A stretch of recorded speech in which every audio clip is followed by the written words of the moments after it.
அனைவருக்கும் வணக்கம். நான் உங்க Bharathi. Welcome to social talks. இன்றைய சோஷியல் டாக்ஸில் உடல் நலம் மற்றும் விளையாட்டை இணைக்கும் விளையாட்டு ஊட்டச்சத்து, அதாவது ஸ்போர்ட்ஸ் நியூட்ரிஷன் பற்றி பல சுவாரஸ்யமான கேள்விகளுக்கு இன்று நாம் பதில் காணப் போகிறோம். இந்த தலைப்பை விரிவாக பகிர்ந்து கொள்ள கடந்த 3 ஆண்டுகளாக இந்த துறையில் அனுபவம் பெற்றுள்ள நம் சிறப்பு விருந்தினர் தீபா மணி இன்று நம்முடன் இணைந்திருக்கிறார். Hello Deepa, welcome back to our podcast. Hello Bharathi, thanks for giving me an opportunity again. மறுபடியும் உங்க எல்லாரையும் சந்திச்சதுல மிக்க மகிழ்ச்சி எனக்கு. நீங்க எங்களோட மீண்டும் இணைந்ததில் மகிழ்ச்சி. முதலாவதா உங்களை பற்றியும், உங்களுக்கு இந்த நியூட்ரிஷன் துறையில் ஆர்வம் ஏற்பட எது உந்துதலாக இருந்தது என்பதை பற்றியும் தெரிந்து கொள்ள போகிறோம். தேங்க்ஸ் பாரதி. நான் தீபா மணி, ஃபவுண்டர் ஆஃப் கான்ஷியஸ் ஈட்ஸ். நீங்க கேட்ட மாதிரி எப்படி எனக்கு இந்த ஆர்வம் வந்துச்சுன்னா, ப்ரீவியஸ் ஆடியோலயே சொல்லியிருப்பேன். நான் வந்து ஒரு வெயிட் லாஸ் டிரான்ஸ்ஃபர்மேஷன் நானே ஒரு கோ த்ரூ பண்ணினேன். அதுல என்னோட டயட்ல என்னோட சேஞ்சஸ் எல்லாம் பார்த்து எனக்கே அமேசிங்கா இருந்தது. ஸோ அதை மற்றவங்களுக்கு கற்றுக் கொடுக்கணும், அப்படி வந்ததுதான் கான்ஷியஸ் ஈட்ஸ். அது மட்டும் கிடையாது, சின்ன வயசுல இருந்து பாத்தீங்கன்னா அம்மா ஒரு பிஇ டீச்சர், அப்பா வந்து பாடி பில்டிங் அந்த சைட்லாம் பண்ணியிருக்காரு. நிறைய பேருக்கு ட்ரைனிங் அந்த மாதிரியும் கொடுத்துருக்காரு. தம்பி இஸ் ஆல்சோ ஃபுட் சைட்ல அவனும் நல்லா பண்ணுவான் நேஷனல் லெவல்ல. ஸோ இதெல்லாமே எனக்கு ஒரு இன்டைரக்ட் இன்ஃப்ளூயன்ஸ். நான் அப்போ ஸ்போர்ட்ஸ் பர்சன்லாம் கிடையாது. When I look back now, அந்த இன்டைரக்ட் இன்ஃப்ளூயன்ஸ் தான் என்னை ஒரு இந்த இடத்துக்கு கொண்டு வந்துச்சுன்பேன். ஒரு ஃபேமிலி ஃபுல் சைடுமே சப்போர்ட்டிங்காக இருக்கிற போது, நம்ம மக்களுக்காக நான் பண்ணும்போது எனக்கு ரொம்ப சந்தோஷமா இருக்கு. உங்களுடைய பயணம் கேட்பவர்களுக்கு நிச்சயம் ஊக்கமளிக்கும். அடுத்து, பொதுவான ஊட்டச்சத்துடன் ஒப்பிடும்போது விளையாட்டு ஊட்டச்சத்து எவ்வாறு மாறுபடுகிறது? ஒரு விளையாட்டு வீரரின் செயல்திறனில் இது எந்த வகையில் தாக்கம் செலுத்துகிறது? Very good question Bharathi. So நம்ம என்ன நினைக்கிறோம்னா, நார்மல் நியூட்ரிஷனும் ஸ்போர்ட்ஸ் நியூட்ரிஷனும் ஒரே மாதிரி கொடுத்தா ஓகே தான் அப்படிங்கிறது ஒரு பொதுவான மக்களோட அடிப்படை திங்கிங்கா இருக்கு. பட் கண்டிப்பா நார்மல் நியூட்ரிஷனுக்கும் ஸ்போர்ட்ஸ் நியூட்ரிஷனுக்கும் பெரிய வித்தியாசங்கள் இருக்கிறது. நார்மல் நியூட்ரிஷன் பாத்தீங்கன்னா நம்ம என்ன பண்ணுவோம், ப்ரோட்டீன், ஃபேட், கார்போஹைட்ரேட் அளவா எடுத்துக்கிட்டோம்னா வெயிட் லாஸோ வெயிட் கெயினோ இல்லை மசில் கெயினோ நம்ம அச்சீவ் பண்ணிடலாம். ஆனா ஸ்போர்ட்ஸ் நியூட்ரிஷன் எடுத்துக்கிட்டீங்கன்னா, ஒவ்வொரு நீங்க விளையாடுற ஸ்போர்ட்ஸுக்கு ஏத்த மாதிரி ஒரு மரத்தான்னா ஒரு என்டூரன்ஸ் ஸ்போர்ட்ஸ் வகையில வரும். மரத்தான் நம்ம நிறைய நடக்கிறோம், நிறைய வாக் பண்றோம், அதெல்லாம் வந்து லாங் டியூரேஷன் ஸ்போர்ட்ஸுங்கிறத என்டூரன்ஸ் ஸ்போர்ட்ஸ்னு சொல்லுவாங்க ஸ்போர்ட்ஸ் நியூட்ரிஷன்ல. அவங்க எல்லாருக்கும் ஃபார் எக்ஸாம்பிள் ஒரு கார்போஹைட்ரேட் நமக்கு நிறைய சாப்பிட்ற மாதிரி இருக்கும். ப்ரோட்டீன் கம்மியா இருந்தா போதும். ஏன்னா அவங்க எனர்ஜி சிஸ்டம் வந்து different type of energy system. அதனால அவங்களுக்கு வந்து லாங் ஸ்டாண்டிங் எனர்ஜி தேவைப்படும். அதனால கார்போஹைட்ரேட் நிறைய எடுத்துக்கணும். அதே மாதிரி ஷார்ட் டியூரேஷன் ஸ்போர்ட்ஸ் பாத்தீங்கன்னா வெயிட் லிஃப்டிங் இல்ல ஸ்பிரிண்டிங், இந்த மாதிரி ஒரு சின்ன சின்ன ஜிம்னாஸ்டிக்ஸ் அந்த மாதிரி பண்றவங்களுக்கு பாத்தீங்கன்னா நிறைய விதமான ப்ரோட்டீன் தேவைப்படும். பேலன்ஸ்டு கார்ப்ஸ் இருந்தா போதும். ஏன்னா அவங்களுக்கு வந்து மசில் ரெக்கவரிக்காக ப்ரோட்டீன் அதிகமா எடுத்துக்கணும். அதே மாதிரி டீம் ஸ்போர்ட், நம்ம நிறைய பேர் நம்ம கிரிக்கெட் விளையாடுறோம். கிரிக்கெட்டுக்கு எல்லாம் பாத்தீங்கன்னா அதுக்கு தேவையானது equal amount of protein and equal amount of carbohydrate. இது வந்து நம்ம பேலன்ஸ்டா எடுத்துக்கிட்டாதான் நம்ம ஒரு கிரவுண்ட்ல போய் ஒரு 8 ஹவர்ஸ் நிக்கிறோம், அதுவும் நம்ம தொய்வு இல்லாம நிக்கிறோம் அப்படிங்கறதுக்கு உதவும். உங்க பிளேட்டிங்ல கண்டிப்பா ஒரு மாறுபட்டு வைக்கும் போது மட்டும்தான் நீங்க இதை வந்து அச்சீவ் பண்ண முடியும் இந்த கோல்ஸ். இது நான் ஃபுட்டு மட்டும் நான் சொல்றேன் நியூட்ரிஷன் சம்பந்தமா. இது தவிர நான் என்ன சொல்றேன், ஃபிட்னஸும் இருக்கு. நம்ம it has to go hand in hand. Sports நியூட்ரிஷனுக்கு வந்து நீங்க ஃபிட்னஸ் ட்ரைனிங்கும் ஈக்குவலா எடுத்துக்கும் போது இன்னுமே வந்து எக்ஸல் ஆவாங்க அந்த ட்ரைனிங்ல. ஓகே, ஸ்போர்ட்ஸ் நியூட்ரிஷன் வரும்போது இந்த இதுக்குன்னு துறைக்குன்னு சேர்ந்த ஒரு ஸ்போர்ட்ஸ் நியூட்ரிஷனிஸ்டோட conscious eats is partnering with them. அவங்க வந்து named as Unschool, South India's first fitness school. So founder is Guru Siddharth. So Conscious Eats is partnering with them to provide services to UK people on sports and fitness nutrition. அவங்க வந்து Tamil Nadu kabaddi team and cricket டீமுக்கெல்லாம் coaching கொடுத்துட்டு இருக்காங்க. So I'm so happy to partner with them. ஸ்போர்ட்ஸ் நியூட்ரிஷன் பற்றிய இந்த விழிப்புணர்வு விளையாட்டு வீரர்களுக்கு நிச்சயம் உதவியாக இருக்கும். இந்த விளையாட்டு ஊட்டச்சத்து தொடர்பாக மக்கள் பொதுவாக செய்யும் தவறுகள் என்ன? அதை எவ்வாறு சரி செய்யலாம்? ஸோ தவறுன்னு நான் சொல்ல மாட்டேன். ஸோ ஃபர்ஸ்ட் ஆஃப் ஆல் வந்து நமக்கு இன்னும் நாலேஜ் தெரியல, இக்னோரண்ட் அப்படிங்கறது தான் நம்ம சொல்ல முடியும். Again it goes back to the previous question. என்னன்னா பேலன்ஸ்டு நியூட்ரிஷன் எடுத்தா நம்ம ஸ்போர்ட்ஸ்க்கு நம்ம குழந்தைக்கோ இல்லை நமக்கோ ஸ்போர்ட்ஸ்ல எக்ஸல் ஆகும், இல்லை ஸ்போர்ட்ஸ் நமக்கு ஈஸியா வந்துரும் அப்படின்னு நினைப்போம். ஸோ என்னன்னா நம்ம வந்து ப்ராப்பரான ஒரு நியூட்ரிஷன் எடுத்துக்கணும். அந்த ஸ்போர்ட்ஸுக்கான நியூட்ரிஷன் எடுத்துக்கணும். அதே சமயம் நம்ம ஃபிட்னஸ் ட்ரைனிங்கிறது strength and conditioning for that particular sport. அதுக்கும் நம்ம எடுத்துக்கிட்டா கண்டிப்பா அந்த ஸ்போர்ட்ல நம்ம எக்ஸல் ஆகும். இது என்னன்னா, ஃபார் எக்ஸாம்பிள் நம்ம விராட் கோலியே இருக்காரு.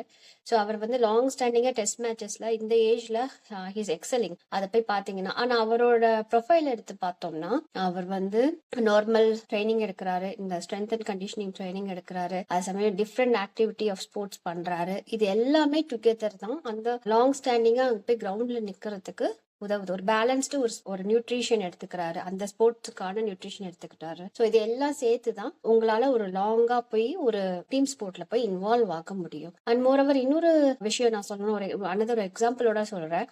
ஒரு அத்லெட்டிக் பிளேயர் இருக்காங்க, நம்ம குழந்தைங்களே ஒரு ரன்னிங்க்கு நம்ம கோச்சிங் கொடுக்கறோம்னு வச்சுக்கோங்களேன். நம்ம என்ன நினைப்போம், கோச்சிங் கொடுத்துக்கிட்டே இருந்தா நமக்கு இம்ப்ரூவ் ஆகும். எஸ், அதுவும் உண்மைதான். எந்த ஸ்போர்ட்ஸும் நம்ம கோச்சிங் கொடுத்தா அவங்களோட எபிலிட்டி கண்டிப்பா எக்ஸல் ஆகும், இம்ப்ரூவ் ஆகும். ஆனா என்னன்னா, அவங்களுக்கு ஒரு நியூட்ரிஷனல் டிஃபிஷியன்சிஸ் இருக்கும். அதை நம்ம ஆஸ் அ பேரண்டாவோ இல்ல ஒரு கோச்சாவோ நம்ம பார்த்திருக்க மாட்டோம். ஒரு அயன் டிஃபிஷியன்சி இருந்தா அந்த பையனோ பொண்ணோ லாங்கா ரன் பண்ண முடியாது. நீங்க எவ்வளவுதான் நீங்க கோச்சிங் கொடுத்தாலும் ஒரு மயக்கம் வந்துடும். அது நமக்கு தெரியாது எதனாலன்னு சொல்லிட்டு. நம்ம அதையும் சேர்த்து அட்ரஸ் பண்ணினோம்னா, இந்த மாதிரி சின்ன சின்ன தவறுகளை நம்ம சரி பண்ணோம்னா நம்மளோ இல்ல நம்ம குழந்தைகளோ நெக்ஸ்ட் ஜெனரேஷன் அத்லெட்டிக்ஸ்ல இன்னும் நல்லா வருவாங்க. நிச்சயமா ஸ்போர்ட் நியூட்ரிஷன் அவேர்னஸ் மற்றும் ஸ்ட்ரென்த் ட்ரைனிங்கோட முக்கியத்துவத்தை பத்தி தெரிஞ்சுக்கிட்டோம். கடந்த 3 ஆண்டுகளில் நியூட்ரிஷன் கோச்சிங் செய்த அனுபவத்தில் உங்கள் நினைவில் நிற்கும் ஒரு முக்கிய மாற்றம் அல்லது வெற்றி கதை என்ன? 3 இயர்ஸ் கான்ஷியஸ் ஆயிடுச்சுங்கிறத என்னால இன்னும் பிலீவ் பண்ண முடியல. சக்சஸ் ஸ்டோரிஸ் நான் ஒருத்தரை எடுத்து சொன்னேன்னா அப்புறம் என்னோட ஃப்ரெண்ட்ஸ் என்கிட்ட ட்ரெயின் பண்ணவங்க எல்லாருமே கொஞ்சம் அப்செட் ஆகிடுவாங்க. பட் ஒரு ஃபியூ பீப்புளை நான் சொல்றேன். பட் எல்லாருமே எனக்கு ஹெல்ப் பண்ணியிருக்காங்க. ஃபர்ஸ்ட் திங் நான் ஐ வுட் லைக் டு தேங்க். இந்த மாதிரி ஒரு ஐடியா ஆரம்பிக்கிறச்ச பாத்தீங்கன்னா என்னோட கிராய்டன் ஃப்ரெண்ட்ஸ் வந்தாங்க. அண்ட் பிளஸ் சட்டன்ல இருந்து ஃபியூ பீப்புள் வந்தாங்க. வந்துட்டு சும்மா லெட்ஸ் ட்ரை பண்ணி பார்க்கலாம் அப்படின்னு சொல்லிட்டு they all had a very good results. ஒரு 8 to 10 people இருந்திருப்பாங்க. அவங்க எல்லாருக்குமே ஒரு குட் டிரான்ஸ்ஃபர்மேஷன்ஸ் கொடுத்தேன். So I would like to thank everyone of them. But I can't name them. ஏன்னா 10 பேர் இருக்காங்க, அதனால என்னால நேம் பண்ண முடியல. அதே சமயத்துல மூவிங் ஃபார்வர்ட் அதுக்கப்புறம் எப்படி இது வந்து ஒரு ப்ராப்பரா நம்ம லான்ச் பண்ணி வாங்க ட்ரைனிங்க்கு வாங்கன்னு சொல்லும் போது ஐ வுட் லைக் டு ஒரு கிளைண்ட்டை பிக்கப் பண்ணணும்னா கண்டிப்பா நான் Rekha Rajesh from Croydon. I would like to thank her. நான் சொன்னும் போது அந்த கான்செப்டை நம்பி வந்து எஸ் தீபா நான் உங்களோட பண்றேன் அப்படின்னு சொல்லிட்டு ரேகா ராஜேஷ் அதே மாதிரி அங்கைன்னு ஒருத்தவங்க 2 பேரும் வந்து எனக்கு பண்ணி ப்ரூவ் பண்ணி காமிச்சாங்க அந்த கான்செப்ட். ஒருத்தரை வந்து பிலீவ் பண்ணும்போது தான் அதோட சக்சஸ் வந்து ரேட் அதிகமாகும். So I'd like to thank both of them. So அவங்கெல்லாம் வந்து ஒரு 10 to 15 கிலோஸ் பக்கம் குறைஞ்சாங்கன்னு நினைக்கிறேன். And she still maintenance it. they all have a healthy lifestyle. So இது மட்டும் இல்லாம நிறைய டிரான்ஸ்ஃபர்மேஷன்ஸ். இது வந்து நான் ஃபிட்னஸ் வெயிட் லாஸ் ஜேர்னில சொல்றேன். இதுக்கப்புறம் நிறைய பேர் வராங்க, நிறைய டிரான்ஸ்ஃபர்மேஷன்ஸ் கொடுத்துருக்கேன். so far 100+ டிரான்ஸ்ஃபர்மேஷன்ஸ் மேல போய்கிட்டு இருக்கு. இதை தவிர நான் பர்சனல் ட்ரைனிங் லான்ச் பண்ணும்போது நான் இன்னுமே அதிகமான ப்ரமோஷன்ஸ்லாம் அது பண்ணல. But we have few personal trainers who trains you online. So fitness ட்ரைனிங்கை நீங்க வந்து போய் டைரக்டா ஜிம்மு போய் தான் பர்சனல் ட்ரைனிங் கத்துக்க முடியுங்கிற கான்செப்டை பிரேக் பண்ணி இப்போ நம்ம கிட்ட ட்ரெயின் பண்ணிக்கிட்டு இருக்கிற திலகாவா இருக்கட்டும், இல்ல அது மாதிரி நிறைய பேர் பண்ணிட்டு இருக்காங்க. I don't want to disclose every one. அவங்க எல்லாருக்குமே ஐ would like to personally thank பண்ணணும்னு நான் ஆசைப்படுறேன். இவங்க எல்லாருமே அமேசிங் ரிசல்ட்ஸை கொடுத்துருக்காங்க. நீங்க மற்றவங்களோட வாழ்க்கையில ஏற்படுத்தி இருக்கும் இந்த மாற்றங்கள் ரொம்ப இன்ஸ்பைரிங்கா இருக்கு. அடுத்து ஒரு கிளையண்ட்டை கோச்சிங் செய்யும் போது அவர்களின் வாழ்க்கை முறை மாற்றம் மற்றும் இலக்குகளுக்கு ஏற்ப டயட் பிளானை எப்படி வடிவமைக்கிறீங்க? ஓகே, ஃபர்ஸ்ட் வந்து நம்ம கிளைண்ட் கோச்சிங்க்கு வரதே ஒரு பெரிய சேலஞ்ச் தான். இந்த வாழ்க்கை முறை அப்படிங்கறது பாத்தீங்கன்னா ஒவ்வொருத்தருக்கும் ஒரு ஃபிட்னஸ் ப்ரொஃபைல் இருக்கும், ஒவ்வொரு ஹெல்த் இஷ்யூஸ் இருக்கும். Obviously I can't address health issues, but indirectly ஒவ்வொருத்தருக்கு ஏத்த மாதிரி ஒருத்தங்களுக்கு பேக் இஷ்யூஸ் இருக்கா, இல்ல இடுப்பு வலி இருக்கா, இந்த மாதிரி விஷயங்களுக்கு நம்ம அதுக்கேத்த மாதிரி we can address it. அதே மாதிரி பாத்தீங்கன்னா 2-3 ரீசனுக்காக வருவாங்க. ஒன்னு வெயிட் லாஸ்க்கு வருவாங்க, இல்ல சில பேர் வெயிட் கெயினுக்கு வருவாங்க, சில பேர் மசில் கெயினுக்கு வருவாங்க. ஸோ இப்போ வெயிட் லாஸ்க்கு வரவங்களுக்கு I would be motivated and support. நம்ம வந்து நல்ல டிரான்ஸ்ஃபர்மேஷன்ஸை கொடுப்போம். அவங்களோட பிஎம்ஆர் பிஎம்ஐ பேஸ் பண்ணி அவங்களுக்கு ஏற்ற கோச்சிங் கொடுத்துட்டு இருப்பேன். ஸோ அதே மாதிரி ஒரு மசில் மாஸ் தான் பில்ட் பண்ணணும், ஐம் ஃபைன், ஐம் ஃபிட், நான் ஆல்ரெடி நிறைய பண்ணியிருக்கேன், எனக்கு ஜஸ்ட் இன்னும் ஸ்ட்ரென்த் அண்ட் கண்டிஷனிங் மட்டும் பண்ணா போதும், நான் மெனப்பாஸை ரீச் பண்ண போறேன், so I just have to be prepared அந்த மாதிரி வரும்போது then I will direct to my trainers. So அவங்க வந்து அவங்கள டேக் கேர் பண்ணி நல்ல ஒரு ஸ்ட்ரென்த் அண்ட் கண்டிஷனிங்க்கு படுத்தி நல்லா கோச் பண்ணி அவங்கள ஒரு எப்பவுமே ஒரு ஃபிட்டான ஒரு ப்ரொஃபைல்ல வைக்க அவங்க பண்ணுவாங்க.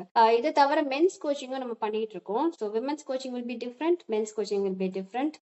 அதுக்கேற்ற மாதிரி அவங்களோட பாடி மாஸ் இண்டெக்ஸ்க்கு ஏற்ற மாதிரி ஐ வில் ட்ரெயின் தான். ஒவ்வொருவரின் வாழ்க்கை முறையும் தேவைகளும் வேறுபடும் என்பதை புரிந்து கொண்டு அதற்கேற்ப நீங்கள் சப்போர்ட் மற்றும் கோச்சிங் வழங்குவது சிறப்பு. உங்களுக்கான இறுதி கேள்வி, நியூட்ரிஷன் கோச்சிங் தொடங்கும் போது மக்கள் சந்திக்கும் சவால்கள் என்ன? அந்த சவால்களை கடக்கவும் அதை தொடர்ந்து பின்பற்றவும் நீங்கள் எப்படி உதவுகிறீர்கள்? ஸோ நியூட்ரிஷன் கோச்சிங்க்கு சவால்னா ஃபர்ஸ்ட் வந்து நான் சொல்றது, அவங்க கோச்சிங்க்கு வரணும்னு டெசிஷன் எடுக்கிறதே பெரிய சவால் தான். இப்ப நம்ம ஈஸியா போய் ஒரு ஷாப்ல போய் டேக்அவே ஈஸியா வாங்கி சாப்பிட்டுருவோம், இல்ல வந்து ஒரு ஒரு எக்ஸ்பீரியன்ஸ், நான் ஒரு ஹாலிடே போறேன்னா ஒரு ஈஸியான டெசிஷன்ஸ் எடுத்துருவோம். ஆனா ஃபிட்னஸ்ங்கிற ப்ரொஃபைல் அப்படி கிடையாது. Because you need commitment. அந்த கமிட்மெண்ட் ஒரு 50 நாள் இல்ல ஒரு 3 மாசம் அந்த கமிட்மெண்ட் கொடுக்கணும் அவங்க. So I would like to thank every one. அந்த டிசிஷன் மேக்கிங் இருக்கு பாருங்க, அந்த கோ த்ரூ பண்ணி அந்த ப்ராசஸை அச்சீவ் பண்ணி yes I'm going for this அப்படின்னு வராங்க பாருங்க, அதுவே ஒரு சவால் தான். அது நிறைய பேர் வந்திருக்காங்க. அதை தவிர நான் என்ன சொல்வேன்னா family commitments. Okay, family commitments நிறைய இருக்கும். ஸோ 2 பசங்களை வச்சிருப்பாங்க, இல்ல மென்னா இருக்கட்டும், they will have a full time work. அதோட அவங்க வந்து கொஞ்சம் ஸ்போர்ட்டிங் ஆக்டிவிட்டிஸும் பண்ணணும். அவங்க ஃபுல்லாவே நம்ம விமன் மாதிரி வாக்கிங் அந்த பேசிஸ்ல நம்ம கோச்சிங் கொடுக்க முடியாது. We have to act little bit differently for men. அந்த மாதிரி இருக்கவங்களுக்கு அந்த சேலஞ்சஸ் எல்லாம் கண்டிப்பா இருக்கும். அது மாதிரி இந்தியா போறது நடுவுல இல்ல ஹாலிடேஸ் வர்றது, இது எல்லாத்துக்குமே அவங்க சவாலை ஃபேஸ் பண்ணி ஓவர் கம் பண்ணி தான் ஒரு வெயிட் லாஸ் அச்சீவ் பண்றாங்க. ஓகே, டெடிகேட்டட் டைமும் ஒரு ப்ராப்பர் சப்போர்ட்டும் இருந்தா இதெல்லாம் நம்ம ஓவர் கம் பண்ணலாம். வந்து ஒரு வாரம் 2 வாரம் அந்த ப்ரோக்ராம்ல இருந்துகிட்டே ஒரு ரிசல்ட்ஸை பார்த்தோன்னையும் அவங்க அந்த சவால்லாம் வந்து அவங்களுக்கு தூசி மாதிரி ஆயிடும். இது பண்ணிடலாம் அப்படின்னு சொல்லிட்டு அடுத்த சப்சிக்வெண்ட் வீக்ஸ் எல்லாம் அவங்களே எந்தூசியாஸ்டிக்கா ப்ரோக்ரஸ் பண்ணிடுவாங்க. First initial couple of weeks தான் அது ஒரு சேலஞ்சா நினைப்பாங்க. அதுக்கப்புறம் it will become a part of their lifestyle. So I would say most of the 99% வந்தவங்க they achieve their results. Consistency மற்றும் கமிட்மெண்ட் பற்றிய உங்களுடைய கருத்துக்கள் பலருக்கும் பயனுள்ளதாக இருந்திருக்கும். இன்றைய உரையாடலில் sports nutrition, healthy lifestyle, consistency மற்றும் ஹெல்தி ஈட்டிங் பற்றிய பல பயனுள்ள தகவல்களை பகிர்ந்து கொண்டதற்கு மிக்க நன்றி தீபா. நன்றி பாரதி, ரொம்ப சந்தோஷம். கான்ஷியஸோட புது செக்மெண்ட்டை பத்தி பேசுறதுக்கான ஒரு வாய்ப்பு கொடுத்து அன்ஸ்கூலை இன்ட்ரடியூஸ் பண்றதுக்கும் ஒரு வாய்ப்பு கொடுத்ததுக்கு எனக்கு ரொம்ப சந்தோஷம். உங்களோட இந்த சேவை மென்மேலும் தொடர வாழ்த்துக்கள். Thank you. Means a lot. Thank you Deepa. நீங்கள் நடத்தி வரும் கான்ஷியஸ் சீட்ஸ் மற்றும் உங்களுடன் பார்ட்னர்ஷிப்பில் செயல்பட்டு வரும் அன்ஸ்கூல் குழுவில் உள்ள அனைவருக்கும் என் மனமார்ந்த வாழ்த்துக்கள். இவர்களை பற்றிய கூடுதல் தகவல்களை டிஸ்கிரிப்ஷனில் பார்த்து தெரிந்து கொள்ளவும். இப்போது இந்த பாட்காஸ்டை இங்கே நிறைவு செய்கிறேன். அடுத்த வாரம் மேலும் ஒரு சிறப்பு விருந்தினரோடு நம் உரையாடலை தொடங்குவோம். மீண்டும் சந்திப்போம். நன்றி.